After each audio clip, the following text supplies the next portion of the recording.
बृहस्पति ग्रह दशम स्थान में। जय माता की मित्रों, हम लोग वृष लग्न में बृहस्पति ग्रह की चर्चा कर रहे हैं। आज बात करते हैं दशम स्थान यानी कुंभ राशि में विराजमान हो तो किस तरह के फल प्राप्त होंगे।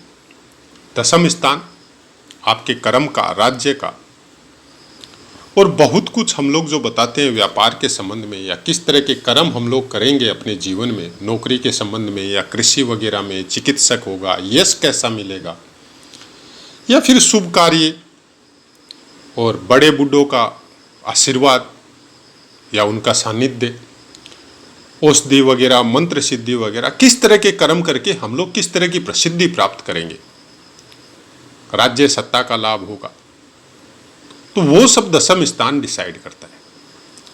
इसमें कुछ कारकत्व है गुरुदेव के साथ मिले हुए। हालांकि गुरुदेव आपको राज्य सत्ता से लाभ नहीं दिलवाता है, लेकिन सम्मान दिलवाता है, क्योंकि ज्ञान को सम्मान मिलता है और सम्मान के साथ धन कितना मिलता है वो बाद की चीजें है, लेकिन सम्मान पहले मिलता है। आदमी जरूरत से ज्यादा फेमस हो सकता है और उसके साथ उसका घमंड भी हो सकता है, क्योंकि जब एक ज्ञान का लेवल वहां पे आके घमंड में परिवर्तन कर देता है उसको, कि जब आदमी ये समझ लेता है कि हमसे ज्यादा ज्ञानी कोई नहीं है, और दशम स्थान का गुरुदेव कुछ इस तरह के फल आपको दिलवा सकता है। यहां पे नम्र होना, अपने ज्ञान को विवेक और बुद्धि के द्वारा समझना, यह बहुत जरूरी होता है, क्योंकि कुंभ राशि आपको सब चीज का स्वतंत्र अधिकार देती है, और स्वतंत्रता एक सीमा तक ठीक है। जब सीमा क्रॉस हो जाती है तो आदमी फिर अपने से ऊपर किसी को बड़ा नहीं समझता। आपने देखा होगा बहुत बड़े बड़े ज्ञानी, चाहे आप संतों की बात कर लो, चाहे कथावाचक की बात कर लो, चाहे कोई डिप्लोमा होल्डर की बात कर लो, चाहे बड़े बड़े रिसर्चर या बड़े बड़े डॉक्टर या बड़े बड़े डिप्लोमा लिए हुए सीए सीएस जो भी है, चाहे गोल्ड मेडलिस्ट हो कि अपने एक क्षेत्र में गोल्ड मेडल लिया हुआ है, नीचे जो श्रेणी का आदमी है उनसे कम प्रोग्रेस किया हुआ आदमी है, लेकिन ज्ञान उसके अंदर भी है। अगर वो कोई क्वेश्चन राइज कर दे, इनको आंसर नहीं आए, तो फिर उल्टा पुल्टा आंसर देके या उसको नीचा दिखाने की कोशिश करने वाला, ये सब गुण भी यहाँ पे प्राप्त हो सकता है। उसका कारण कुछ नहीं है, कारण यही है कि दशम स्थान में गुरुदेव ज्ञान के संबंध में ज्यादा कर्म करवाते हैं, और दशम स्थान राज्य सत्ता और सम्मान का है, तो सम्मान के साथ घमंड भी आता है, क्योंकि जरूरत से ज्यादा सम्मान उस सम्मान को घमंड में परिवर्तन कर देता है। चाहे वो व्यापार के संबंध में हो, आप बहुत बड़े व्यापारी हो गए, बहुत बड़े धन कुबेर हो गए, तो जाहिर है घमंड आएगा। आप और हम सब उसके साक्षी है। जिसने जितनी प्रोग्रेस की है उसके अनुसार उसको घमंड भी आता है, और उसको कई बार हम लोग अपना स्वाभिमान भी बोल देते हैं। गुरुदेव कुछ इस तरह के फल प्राप्त करवाता है। इसका मतलब यह हो गया कि इंसान प्रोग्रेस तो करेगा। अब बाकी ग्रहों का कुंडलियों में कैसे योग है उसका अपना एक इफेक्ट होता है, लेकिन ये गुरुदेव यहां से आपको बहुत कुछ एक अपर क्लास में लेके जाएगा अपने ज्ञान के द्वारा, अपने कर्म के द्वारा। आप ज्ञान प्राप्त करने के लिए या आप बिजनेस के लिए या आप अपने कामों के लिए बहुत दूर दूर तक की लंबी लंबी यात्राएं कर सकते हैं, रिसर्च कर सकते हैं कोई चीज का, चाहे वेदों का हो, चाहे ज्योतिष का हो, चाहे और कोई डिप्लोमा जो सब्जेक्ट आपका है उसके अनुसार हो। इस तरह का काम आप कर सकते हैं। लाभ के लिए लंबी लंबी यात्राएं कर सकते हैं, कि लाभ स्थान से 12वें स्थान में बैठेंगे, लेकिन अपने स्वामी 8वें स्थान से ये तीसरे में बैठेंगे, तो इंसान पराक्रमी तो होगा। उस ज्ञान को प्राप्त करने के लिए जो 8वें स्थान से प्राप्त होता है उसको प्राप्त करने के लिए पराक्रमी होगा। अचानक से धन संपत्ति मिल सकती है, या ऐसा भी हो सकता है जुआ सट्टा लॉटरी के द्वारा, आपको शेयर बाजार के द्वारा आप धनी हो जाए, या आपका काम ही ऐसा ही हो सकता है कि आप जैसे दलाली वगैरह, ब्रोकर वगैरह का काम होता है, चाहे शेयरों का ब्रोकरेज हो, चाहे और कोई मटेरियल या कृषि प्रधान कोई आइटम है उन सब का हो, तो ऐसा कुछ काम आपको प्राप्त हो सकता है। लेकिन ज्ञान की मात्रा बहुत ज्यादा रहेगी। किसी भी चीज को समझने के लिए आपकी बुद्धि बहुत जल्दी दौड़ेगी, हर चीज को समय से पहले समझेंगे। किसी भी चीज़ का आप अगर काम कर रहे हैं तो उस काम में आने वाले समय में क्या चीज़ की प्रॉब्लम आ सकती है उसको बहुत जल्दी समझ जाएंगे बनिस्बत दूसरे आदमी के, और उसके अनुसार काम करके आप अपने फलों को भी प्राप्त करेंगे या लाभ को प्राप्त करेंगे। खर्चे भी होंगे, अच्छा घर बनाएंगे, अच्छी आपके पास कुटुंब का या परिवार का आपके पास सुख होगा, धन की मात्रा में कोई कमी नहीं आएगी कभी, परिवार अच्छा होगा, माता पिता का साथ पूरा मिलेगा। अब बात यही है कि उस चीज की वजह से जब आदमी एक सीमा से ज्यादा या सीमा के पार जाके कुछ प्रोग्रेस करता है, कुछ नाम करता है, कुछ सम्मान करता है, तो उसका अपना शरीर, अपनी फिजिकल पोजीशन थोड़ी वीक हो सकती है। जरूरत से ज़्यादा कर्म में लगा होने की वजह से, जरूरत से ज़्यादा अपनी हेल्थ को ध्यान में नहीं देने की वजह से, एनी टाइम एक ही काम में लगा हुआ है कि मेरे को प्रोग्रेस करनी है, मेरे को बहुत ऊपर जाना है, तो बहुत कुछ चीज़ें आपकी छूट जाती है नीचे। कि जिनके साथ आपका बचपन बीता या जिनको क्रॉस करके आप आगे बढ़े, उनसे आपकी दुश्मनी हो सकती है, वो शत्रु आपको परेशान कर सकते हैं, हालांकि बिगाड़ कुछ नहीं सकेंगे। शरीर में रोगों की मात्रा हो सकती है क्योंकि छठे स्थान को देखेंगे। ऋण आपके ऊपर रहेगा, चाहे बिजनेस के लिए हो, चाहे अपनी व्यापार की वजह से हो, वो सब चीजें आपके साथ जुड़ी हुई रहेगी।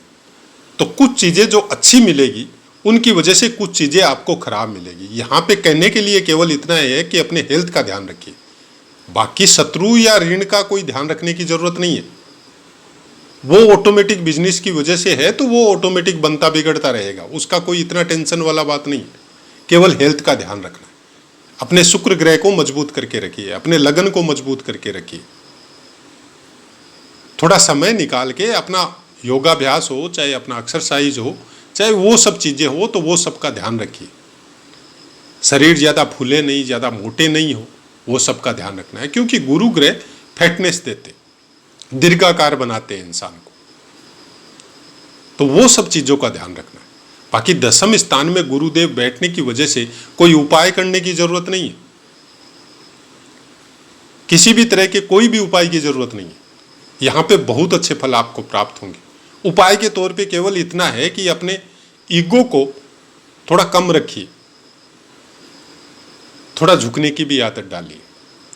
सामने वाला आपके स्टेटस के अनुसार आपसे कमजोर हो सकता है, लेकिन कोई जरूरी नहीं है ज्ञान के मामले में वो आपसे वीक हो, उसको भी स्वीकार कीजिए, उससे आपको फायदा मिलेगा।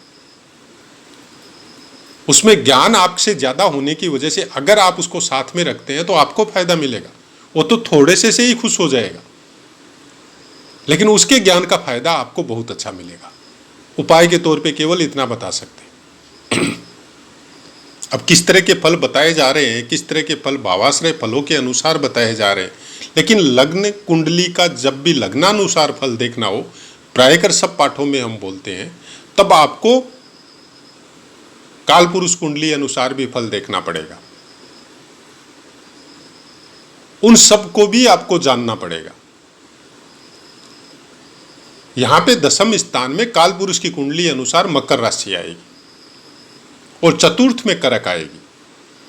तो पहले बात तो आपको शनि को भी देखना है कि आपके शनि का प्लेसमेंट कैसा है।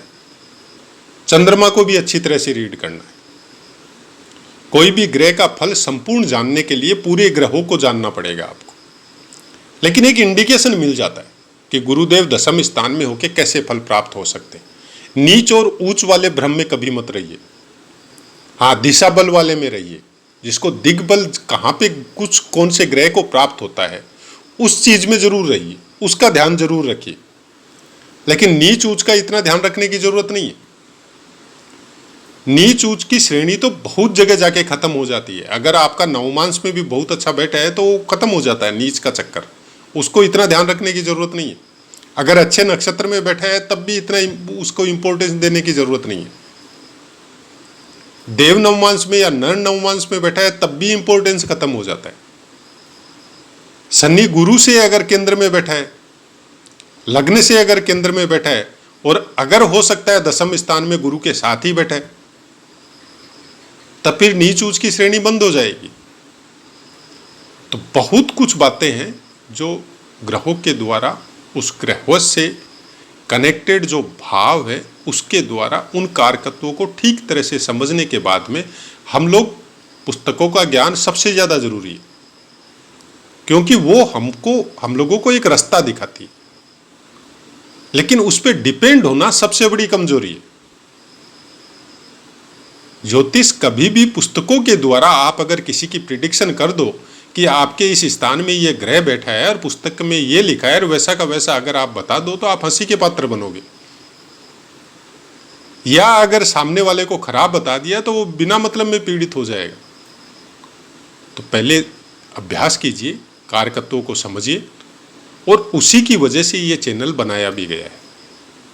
हमारी कोशिश ये है कि जितना पीड़ा या जितना डर जो फैलाया जा रहा है, क्योंकि आजकल हम लोग सब सोशल मीडिया से जुड़े हुए, हम लोग 10-10 घंटा यूट्यूब या फेसबुक पे बिताते, तो उसको समझने के लिए कुछ अच्छी बातें हम लोगों के दिमाग में सेट होनी जरूरी है।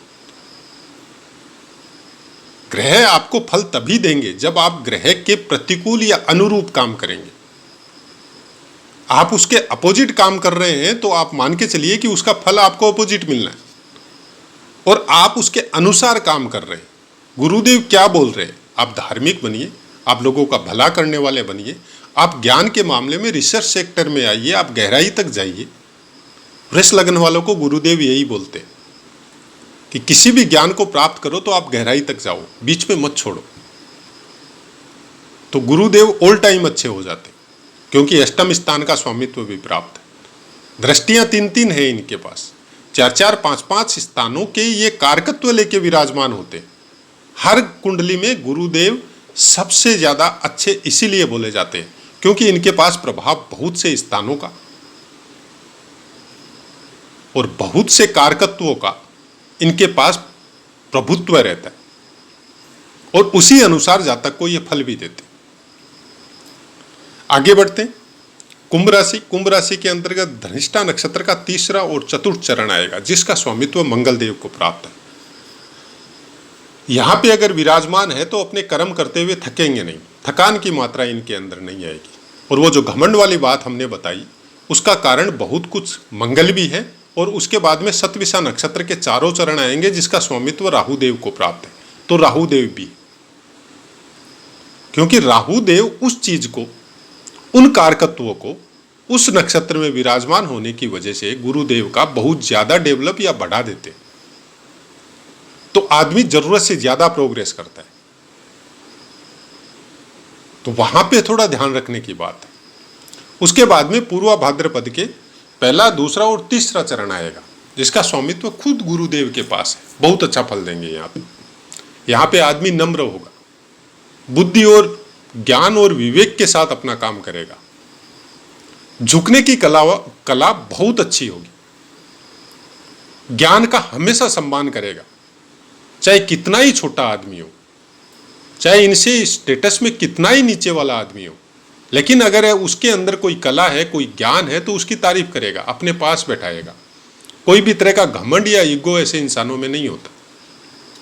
तो नक्षत्र आते ही फलों में परिवर्तन हो जाता है। और कहीं भी किसी सोशल मीडिया में केवल भावाश्रय फल में 2 लाइन बता के खत्म कर दी जाती है।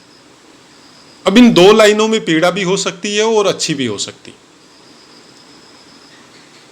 और हम अलग अलग बताना नहीं चाहते। हम नक्षत्र अनुसार आपको अलग नहीं बताना चाहते, नवमांश अनुसार अलग नहीं बताना चाहते। हम ये चाहते हैं कि एक ही पाठ में आपको इतना कुछ सुनने को मिले, इतना कुछ समझने को मिले कि आप उसको नोट भी कर सको, आप उसको समझ भी सको, और भाषा भी वैसी ही रखते हैं जैसी हम लोग नॉर्मल भाषा में हम लोग बात करते हैं। क्योंकि क्लिष्ट भाषा न तो हमको बोलनी आती है, न हम किसी को बोलते हैं, न हम किसी की सुनते हैं।